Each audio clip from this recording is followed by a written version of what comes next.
What's going on, YouTube? I'm back with another video. This is the Isaiah Center Show, and today we're going to be looking at the final hours of Michael Jackson. I really want to react to this because a lot of things have been, going out about Michael Jackson, his death, the allegations, and I really want to get down to the bottom of all the allegations, his death, the conspiracies. We're going to jump straight into this video. My name is Isaiah. I am part of the Isaiah Center Show. Let's jump straight into it. Let's see what's going on, man. It's sad how Michael Jackson died like that, 50 years old, very young. Let's see what's going on. My doctor told me this is a safe medicine. I said, it is not a safe medicine. I just called a friend of mine. It has a multitude of side effects. I mean, the last end result of this is death. Sleepless nights don't begin as danger. Now I can't move. It keeps me from sleeping at night.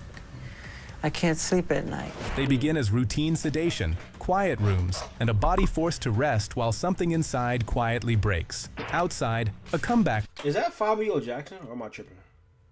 Hold on. Is that Fabio Jackson? Was being built. No. Yeah, that's Fabio Jackson.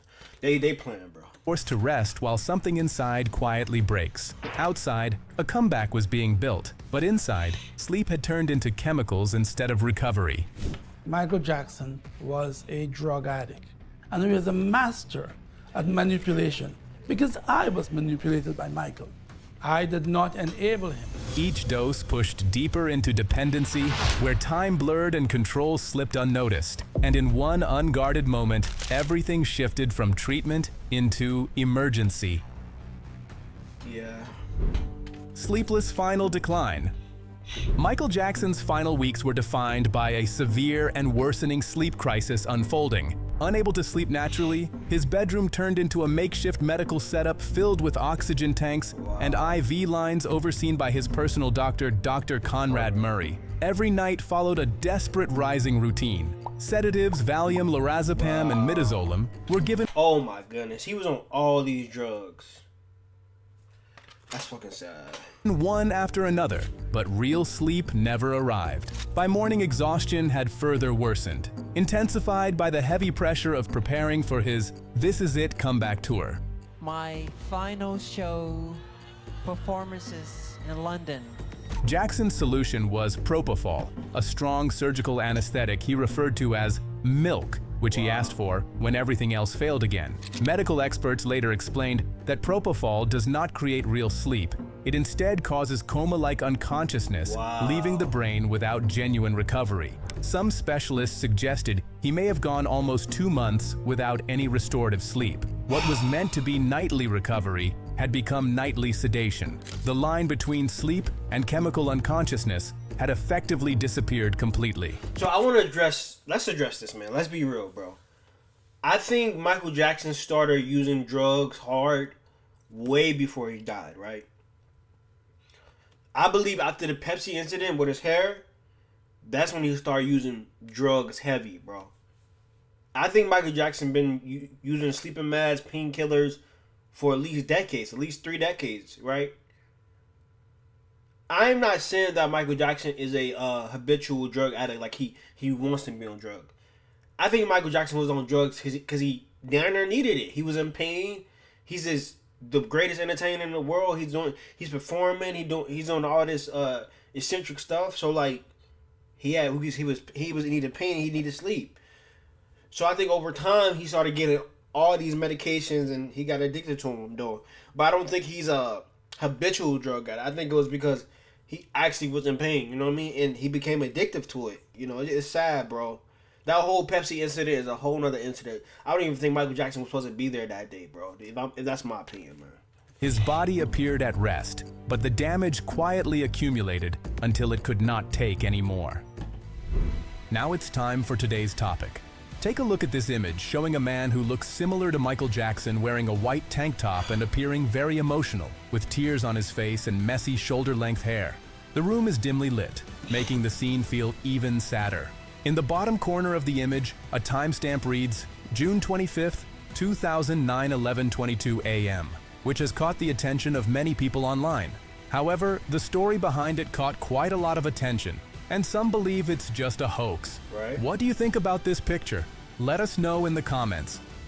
It's fake. Final resuscitation moment. One instant inside that room shattered everything holding the night together completely in place. Conrad Murray stated that he found Michael Jackson unresponsive in bed, not breathing. Weak silence was immediate and absolute. Shifting the Bro, that's definitely Fabio Jackson. This is crazy. Situation from rest into emergency within seconds. Resuscitation efforts started immediately. CPR was initiated as urgency replaced calm, while assistance was called inside the residence before emergency services arrived. The environment had been calm only moments earlier, now developing into a scene of rapid response and confusion. What followed was a critical window where every second mattered.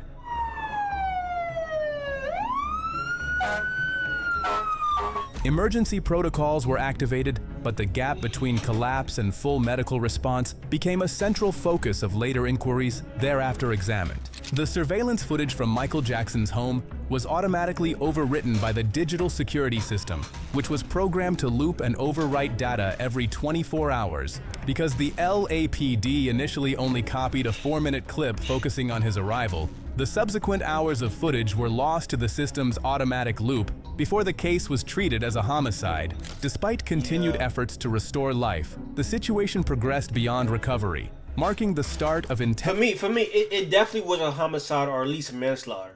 You know what I mean? Because I think what happened was he ejected him with the milk, or Michael Jackson did it himself.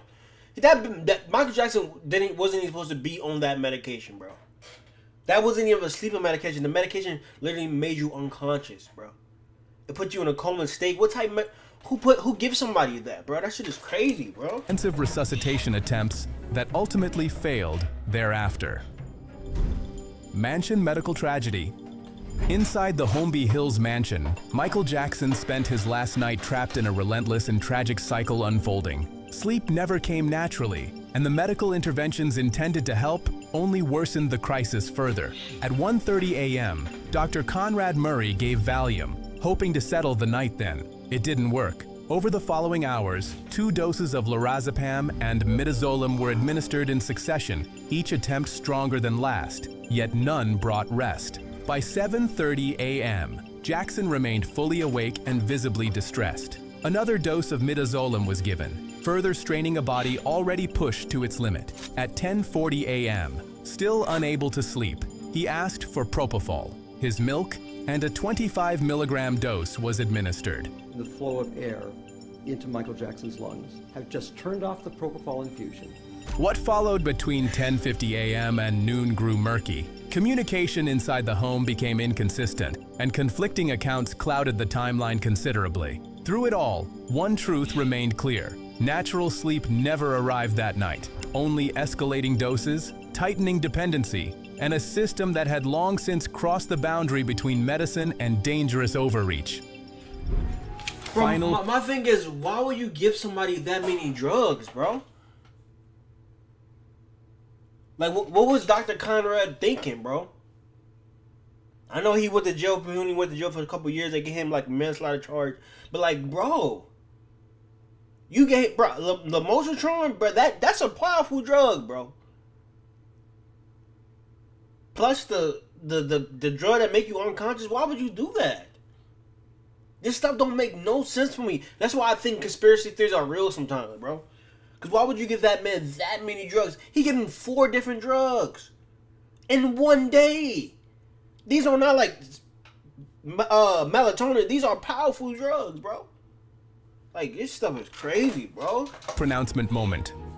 One announcement from a Los Angeles hospital sent shockwaves around the world and left millions stunned. After suffering cardiac arrest at his home, Michael Jackson was rushed to Ronald Reagan UCLA Medical Center during the afternoon, where emergency specialists immediately began intensive resuscitation procedures. Doctors used advanced life support equipment while monitoring every possible sign of recovery, but his condition remained extremely critical from the moment he arrived. Inside the emergency room, medical teams performed repeated life-saving interventions in an attempt to restore stable heart activity. Physicians continued aggressive treatment for an extended period, refusing to give up as nurses and specialists worked together through every stage of the emergency. Despite those efforts, there was no significant response, and his condition showed no improvement. The legendary king of pop, Michael Jackson, passed away on Thursday. At 2:26 p.m., after all available measures had been exhausted, Michael Jackson was officially pronounced dead. News of his passing spread rapidly across global television networks and online media as grieving fans gathered outside the hospital in disbelief and mourning. The tragedy quickly became one of the most unforgettable and heartbreaking moments in modern entertainment history. Critical care lapse. A brief stretch of silence inside the Holmby Hills bedroom became one of the most scrutinized gaps in a worldwide tragedy. Michael Jackson was reportedly in a drug-induced sleep state when the situation started to change. According to testimony from Dr. Conrad Murray, he briefly left the room and used his mobile phone to make a series of non-urgent personal and business calls, leaving Jackson without direct supervision during a crucial window involving powerful sedatives there. That brief absence later became a central focus in court proceedings and medical reviews. When he returned, Jackson was found unresponsive and immediate efforts were made to evaluate his condition and call emergency services. Heard the doctor tell in his own voice what happened the day Michael Jackson died. The exact sequence of those minutes was later reconstructed through records and testimony, though some details remain disputed. What began as an effort to manage severe insomnia quickly escalated into a medical emergency. Continuous monitoring typically required when potent anesthetics are used was not fully maintained throughout this period. That missing oversight became a key factor in understanding how quickly control was lost, marking the final turning point. The moment ultimately changed how the world understood his final hours forever after. Medical safety failure. Silence filled the residence, yet in that stillness something serious was unfolding behind closed doors. A decision involving propofol became central to the hours that followed. Court testimony later described its use as part of an attempt to manage sleep alongside other sedatives. No, but the thing is, propofol is not a sleep medication. We have to, that's just, like, melatonin is a sleep medication, bro. Propofol is not just a sleep medication. I don't want people watching this thinking propofol is just some normal sleeping drug. No, bro. Propofol puts you unconscious in a coma-like state. It's not no, oh yeah, it's just a sleeping drug. No, propofol is a powerful drug, bro. They give propofol for people who's like taking seriously surgery. They get propofol for like people, cancer patients who are going through serious medical procedures. Propofol is not just a regular sleeping drug. Propofol is a drug that is used for serious surgical procedures. It's not regular drug. I don't want y'all guys to think like, oh, propofol is just a regular sleeping drug. Why was propofol even in Michael Jackson's facility? In his proximity? It don't make sense to me, bro. And I don't want people to think propofol is just, oh, it's a regular sleeping drug. No, brother. Propofol is not just a regular sleeping drug. I don't want people to get confused with that. Propofol is a powerful anesthetic normally restricted to hospital environments, where continuous monitoring is required because it can rapidly suppress breathing and consciousness.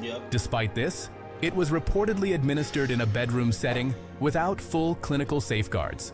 To lessen the burning sensation from intravenous delivery, the drug was mixed with lidocaine, a local anesthetic.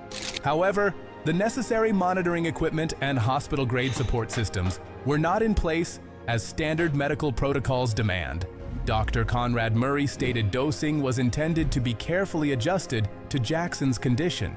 Medical experts later questioned the safety of using such medication outside a supervised setting, particularly alongside other sedatives. I wanted to illustrate the way Dr. Murray would have given. Let's just testify.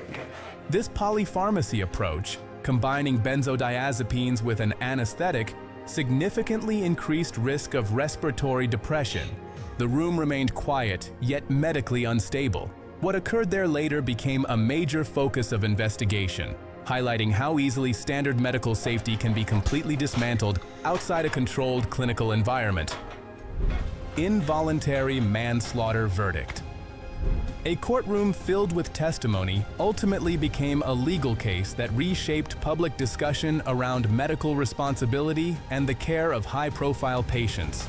Conrad Murray stood trial in People v. Murray in 2011, where prosecutors alleged that his treatment of Michael Jackson amounted to gross negligence and violated accepted medical standards.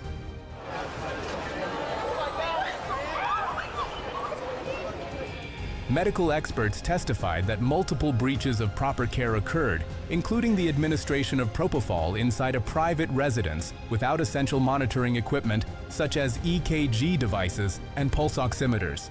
Throughout the proceedings, investigators reconstructed a detailed timeline using phone records, witness statements, and emergency response documentation. Prosecutors argued there were significant delays before emergency services were contacted, while security staff testimony described confusion inside the home during the early moments of the emergency. The defense raised the possibility of self-administration of medication by Jackson, but forensic experts challenged this using toxicology findings and analysis of drug interactions. After deliberation, the jury found Murray guilty of involuntary manslaughter, leading to imprisonment and the loss of his medical license. The verdict became one of the most widely discussed celebrity trials of its time. 911. So from what I heard, Conrad Murray is still practicing medicine in the Caribbean. Because I believe Conrad Murray is West Indian, if I'm not mistaken. Yeah, Conrad Murray is West Indian. And like he might got suspended in the U.S., but I from our research, I believe he has an office in the West Indies. So like, and I believe they only gave him like 5 years. They didn't give him a lot. Involuntary manslaughter is like you killed somebody but you didn't mean to. Basically, it's like, and when it's involuntary, it's like you didn't mean to, but at the same time you taking the plea because like you did mess up. It's negligence. That's what it is. But it's just crazy to me, bro. He's still practicing medicine till this day. Call controversy. A single released phone call transformed a private medical emergency into an international controversy almost overnight. On June 26, 2009, one day after Michael Jackson was pronounced dead, the 911 recording from his residence became public and immediately raised troubling questions about the response inside the home. Okay, let's get him down to the floor. I'm gonna help you with CPR right now, okay? We need him. We need Yes, buddy, on our way there. During the call, it was revealed that CPR was being performed on a bed instead of a hard surface, despite established emergency guidelines emphasizing firm ground for effective chest compressions. As investigators examined the events more closely, Conrad Murray later stated that he administered compressions using one hand, while the other remained beneath Jackson's body, differing from standard CPR practice. Additional how does a doctor don't know how to do CPR? Even I know that. Even I know when you do CPR, they have to be on the ground or hard surface, and it has to be 2 hands. 30 pumps. 30 pumps, blowing them out. 30 pumps. I learned that in the military, but a doctor that went to school don't know that? This stuff, it don't make sense to me, bro. He focused on the delay before emergency services were contacted. Murray claimed there was no accessible landline nearby, and confusion over the address slowed the call. Authorities also discovered several private mobile calls made after Jackson was found unresponsive, details not initially disclosed. Ultimately, a security guard placed the emergency call at 12:21 p.m., intensifying public concern surrounding the timeline. Emergency response race. Sirens cut through the silent streets, placing a quiet neighborhood at the center of a race against time.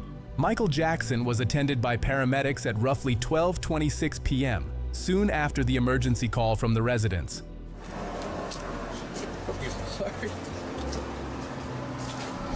On arrival, medical evaluation confirmed cardiac arrest, with no detectable breathing and no pulse. Response immediately shifted into advanced life support, turning the scene into continuous emergency intervention mode. Murray later testified through legal proceedings that a pulse was present when Jackson was transferred into the ambulance there. However, officials of the Los Angeles Fire Department gave a different account, stating paramedics found him in full cardiac arrest and did not notice any change in condition during transport thereafter. CPR continued without interruption for about 42 minutes at the residence, with chest compressions and resuscitation measures maintained steadily throughout. Jackson was then placed onto a stretcher and moved to the ambulance bound for Ronald Reagan UCLA Medical Center. During transport, life-saving efforts continued inside the vehicle, but no improvement was recorded there. Every second reflected rising urgency as hospital response began late there. Final rehearsal night. The closing night felt haunted long before anyone understood why. Inside the Staples Center, Michael Jackson pushed through rehearsals for This Is It, like a man refusing to quietly disappear from the stage. Every movement looked polished. Every note landed perfectly. Yet beneath the energy, Man, this about to make me cry, bro. This is sad, bro. Exhaustion remained impossible to hide.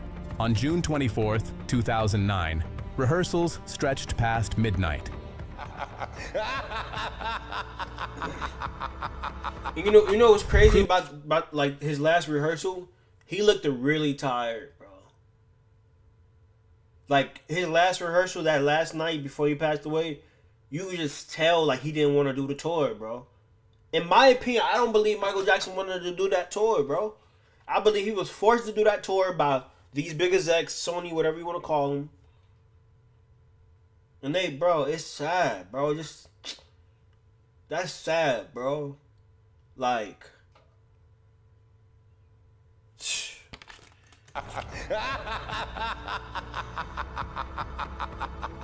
crew members watched Jackson perform Earth Song with explosive emotion that left the arena silent. It felt larger than rehearsal itself. The performance carried the weight of someone fighting to hold himself together while millions waited for his comeback. Around 12:30 a.m., the night finally slowed. Jackson exchanged farewells with director Michael Bearden and promised to return later that day for another run-through. That promise never came true. Back at the Holmby Hills mansion, the atmosphere turned eerily quiet. Sleep never arrived. Jackson reportedly asked for milk, a nickname associated with insomnia medication. Morning came, the stage remained empty, and the final rehearsal became the beginning of a mystery that still refuses to disappear. If you've made it this far, please hit the like button. It really helps the channel. Now back to the next. Sedated recording evidence. May 2009 marked a troubling series of private moments unfolding behind closed doors. Conrad Murray reportedly took out his iPhone and began recording while Michael Jackson lay in bed under heavy sedation. Jackson appeared disoriented, his speech slurred and fragmented, drifting in and out of awareness as the medication took hold. Even in that impaired state, he spoke about building the world's largest children's hospital, describing a place where sick children without access to care could be treated and supported. His focus, despite everything, remained centered on helping others. I had no childhood. I feel their pain. I feel their hurt. The recording later drew intense. You could literally, in this bit right here, you could literally hear him. This shit is, I'm sorry for cussing, but like, so this recording is the last recording that we have from Michael Jackson. He sounds very sedated. He sounds like he's on the brink of death. He said, I have no childhood. Remained centered on helping others. I had no childhood. I feel their pain. I feel their... You can hear in his voice the tiredness of the medication, the fatigue that the medication is giving him. You can hear it in his voice. This is crazy to me, bro. The recording later drew intense attention because it suggested Murray was fully aware of Jackson's deteriorated condition at the time. The impairment was audible and visible, yet it was still documented on Murray's phone. Over subsequent days, the same pattern of recording and treatment allegedly continued. The reasons for creating these recordings were never clearly established during the trial. Ultimately, the audio became a key piece of evidence, contributing to the broader picture of a vulnerable individual under heavy sedation and under increasing medical dependency. Autopsy findings clarified. The autopsy documented more than 50 distinct injection sites across Michael Jackson's arms, hips, thighs, and shoulders. These marks were not evidence of recreational drug use. They reflected a medical regimen that had become increasingly dependent and unstable over time. Following the 1984 Pepsi burns, Jackson relied on anesthetics and sedatives to manage... This is why I say that Pepsi incident, this is where his addiction started. Not because he was an addict impulsively. is because he was in real pain from the Pepsi incident, which I believe he shouldn't have never been there. Chronic pain and severe insomnia, leaving visible traces in his tissue. The coroner's diagrams recorded each entry point clinically, without interpretation, showing repeated access to the body until June 25, 2009. Early media reports claimed Jackson weighed as little as 122 pounds with only pills in his stomach. The full autopsy clarified a different picture. He weighed approximately so basically he wasn't eating. That's why he was that small. 136 pounds on a 5'9" frame. Thin, but not the extreme skeletal figure often reported. Distribution of the infusion set. It wouldn't just be, as was found at the crime scene. However, the final report noted no solid food in his stomach, only a small amount of dark fluid and dissolving medicinal residue. This correction tempers sensational claims while still indicating significant nutritional compromise and chemical dependence. He was frail, but not the exaggerated figure of rumor, and the medical reality alone was already stark enough. Toxicology, final verdict. Medical findings later replaced speculation with one of the clearest conclusions reached in the case. The Los Angeles County Department of Medical Examiner coroner determined that Michael Jackson died on June 25, 2009, with the manner of death officially classified as homicide caused by acute propofol intoxication. What? Oh my God, bro. So let's look at this real quick. Officially classified as homicide caused by... These were all the drugs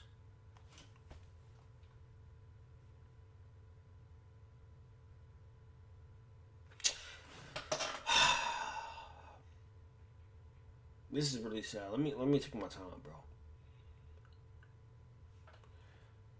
These were all the drugs that Michael Jackson was on, that was in his system before he died. Midazolam, Lizarfapine, propofol. I can barely pronounce any drugs. And these are getting injected to him. Injected. Y'all gotta understand, when something is injected into somebody, it's going through them directly. It don't take time. You know, you swallow, ibuprofen or, a Tylenol. It takes a couple minutes for it to get to your system. When something is injected to you, it gets straight in there right away, right? And these drugs were all in Michael Jackson's system. Acute propofol intoxication. What had circulated publicly as uncertainty was later clarified through toxicology evidence and formal medical analysis. The report identified propofol, a powerful anesthetic normally restricted to surgical settings, as the primary substance found in his system. Investigators also documented benzodiazepines, including lorazepam and midazolam, medications associated with treatment for severe insomnia under supervision of Conrad Murray. At the time of death, propofol concentrations were comparable to levels used during major surgery, yet the environment lacked critical safeguards such as continuous monitoring equipment and emergency life support systems. 300 milligrams of lidocaine, which is, again, a huge dose and could be just toxic of itself. Medical examiners concluded the combined sedative effects severely suppressed respiratory function to a fatal degree.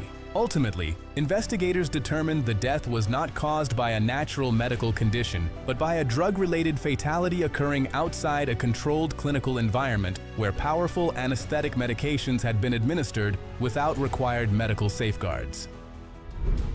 Forensic medical reality. After the spotlight faded, what remained was not a stage image, but a body carrying years of medical dependence and chronic care. The autopsy of Michael Jackson recorded multiple puncture marks on his arms, neck, ankles, and knees, consistent with repeated intravenous access for medications and fluids over time. Investigators later described the findings as evidence of sustained medical intervention rather than isolated treatments. The report also identified degenerative osteoarthritis affecting the lower spine and finger joints. For a performer known for physically demanding precision, the condition likely made rehearsals and movement more painful than the public realized. Additional findings included evidence of a urinary catheter and a distended bladder, suggesting chronic urinary retention potentially connected to an enlarged prostate condition.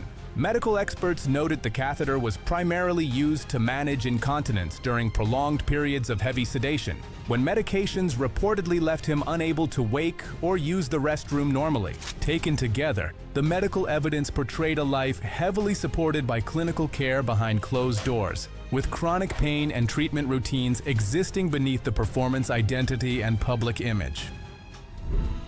Autopsy medical insight. Medical assessment uncovered findings far beyond public perception. The autopsy report on Michael Jackson described his heart as considered strong, contrasting with widespread assumptions of severe physical deterioration. However, further examination revealed significant respiratory abnormalities. The lungs showed evidence of chronic interstitial pneumonitis, along with inflammation of the airway lining. So basically, Michael Jackson had a lot of chronic and physical health issues that we didn't know about. Both capable of reducing lung efficiency and oxygen exchange. Microscopic analysis also identified histiocytic desquamation, indicating cellular damage within respiratory tissues. These conditions likely contributed to reduced stamina, with symptoms such as shortness of breath and fatigue making physically demanding rehearsals more taxing than they appeared publicly. Even routine exertion may have required greater effort than expected for someone of similar age and physique. The forensic anesthesiologist who reviewed the autopsy during trial proceedings later concluded that these lung injuries had severely reduced baseline respiratory reserves, leaving the body struggling to maintain oxygen flow during exertion and quietly overworking throughout the final performances. Wow. Behind the spotlight and legendary performances, Michael Jackson faced loneliness, pressure, and struggles few truly understood. His final moments shocked fans worldwide and brought a tragic end to one of music's greatest icons. Yet even after his passing, his influence never faded. In the end, the king of pop remains unforgettable, living on through music, memories, and lasting cultural impact. Rest in peace to Michael Jackson, man. He actually, his death anniversary was actually a couple days ago. Actually, if I'm not mistaken, yeah, a couple days ago.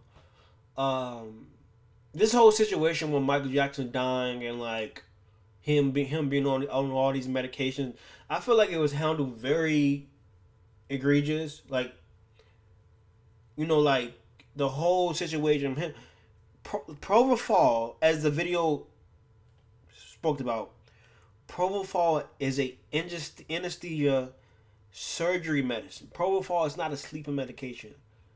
I think that's what a lot of people get confused. Like, Propofol is a powerful drug. Propofol is what you take when you're in surgery, so you could be in a coma-like state. But instead, Michael Jackson was taking this every night by a doctor. My name is Isaiah. This is the Isaiah Center Show. I'm out here. I'm going to do a lot of more Michael Jackson videos because Michael Jackson is a very interesting person. One of the most interesting persons that ever exist, in my opinion. Other than that, my name is Isaiah. I'm heading out.